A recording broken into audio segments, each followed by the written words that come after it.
provide safe, clean, accessible, and affordable drinking water and sanitation.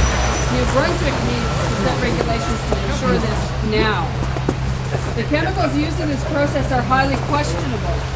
Petitcodiac Councillor Gerald Goggins stated on November the 2nd that he was concerned with the hazardous suits and the boots their firefighters were required to wear and the special training they were given to participate as security guards at the Elgin fracking site.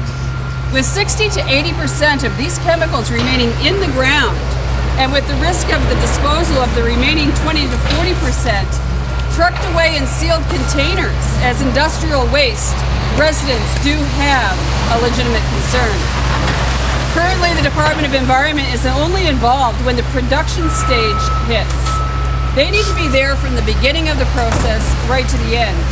Other departments need to be involved as well, who are involved with land use planning stages, as well as they have their own perspective and purposes for the land. The citizens of Penobscot have felt the negative effects of mining as they lost their well water and the springs for 6 years now, and are required to pay for a resource that was just a tap away.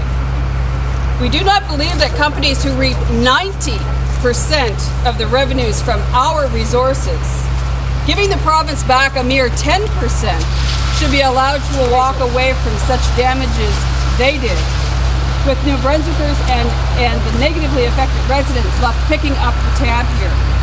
Industry needs to pay for damages by setting aside a fund or a bond for the purpose at the very beginning of the process and not after the fact when we're hoping they'll contribute.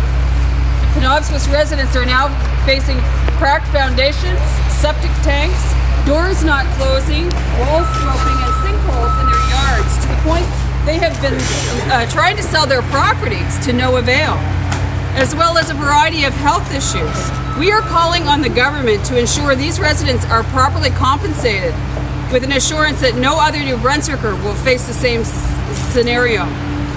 And our final proposal, number 4, is that we're asking the government makes regulations requiring industry to provide the local community with a fair portion of the benefits from the responsible development of resources in their area.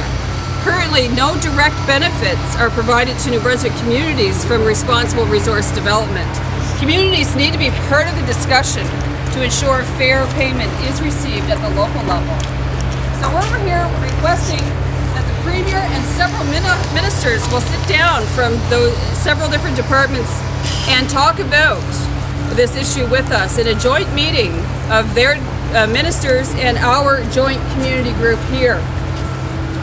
We have asked for a meeting with Premier David Alward, Minister Bruce Northrup of Natural Resources, Minister Bruce Fitch with Local Government, Minister Craig Leonard of Energy, Minister Margaret Ann Blaney from Environment, Minister Madeleine Dubé of Health, Minister Paul Robichaud of Economic Development, Minister Mike Oldskamp from Agriculture, and Minister